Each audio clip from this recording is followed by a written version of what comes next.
Of course he was affected. Who gets hit with uppercuts and your legs sort of buckle and you're going to say you didn't get hurt?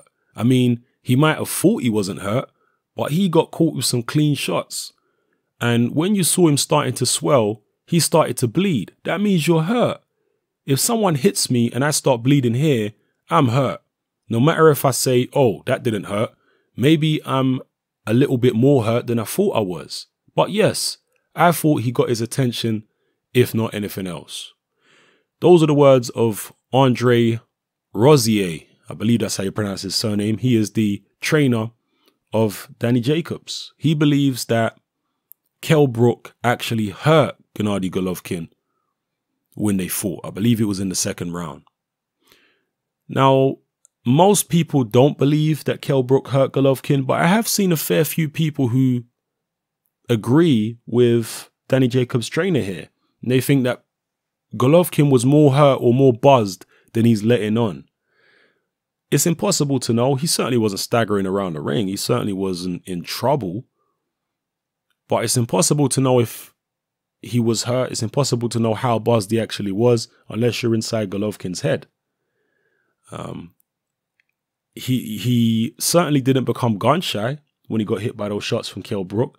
If anything, they angered him and he attacked with more ferocity afterwards. He felt the punches, I'm sure, but I am also sure that he has felt far heavier shots from other fighters, probably even in sparring, than anything he felt from Kell Brook. But Rozier has to give himself and his fighter confidence.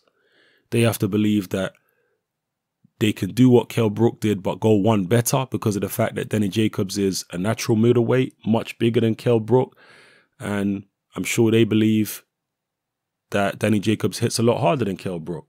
So he'll be able to hurt Golovkin more than they think Kell Brook was able to hurt him. And maybe get his respect, maybe back him off, maybe intimidate him a little bit to where he won't just walk in the way he did against Brook. So we'll see. I'm very interested in this Danny Jacobs Triple G fight. And once again, I find myself shaking my head and kind of laughing at a lot of the Triple G fanboys, because fanboys of many fighters do this silly thing where they start denigrating and ridiculing the opponent of the fighter who they support. And by doing that, you're actually taking credit away from the potential victory of that fighter you support. If you're saying things like, I see one of these Triple G fanboys saying that Danny Jacobs has got no chance, he's a jug-eared muppet and all this kind of stuff. Well, if Triple G beats Danny Jacobs, so what? What, are you going to start counting that as a great victory? Because you were calling him a jug-eared muppet before the fight. You were calling him all kind of names and saying he's chinny and this, that, and the other. And now what? You want Golovkin to get credit for beating somebody who's a jug-eared, chinny muppet? And what if he loses to Danny Jacobs? Because stranger things have happened in the world of boxing. I don't think he will, but stranger things have happened. I wouldn't be shocked if he lost. Put it that way. What if he loses? Then he hasn't lost to somebody who is a very good fighter in your eyes, at least not from what you're saying pre-fight. He lost to a jug-eared, chinny muppet.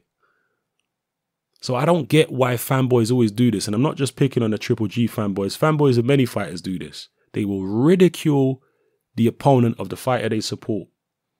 And by doing so, you are taking credit away from your fighter's potential victory.